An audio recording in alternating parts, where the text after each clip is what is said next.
मेरी डिश का नाम है अम्मी की डिश। डिफरेंट है। फैजू जी, आपने कोई कोर्स किया है प्रेजेंटेशन का?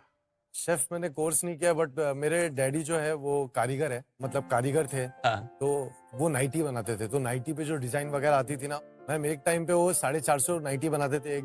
तो वो इतने अच्छे आर्टिस्ट थे कि ना उनके पास में हर कोई आके ना उनसे डिजाइन मांगता था। तो मुझे लगता है कहीं ना कहीं उनका थोड़ा मुझे मिल गया है।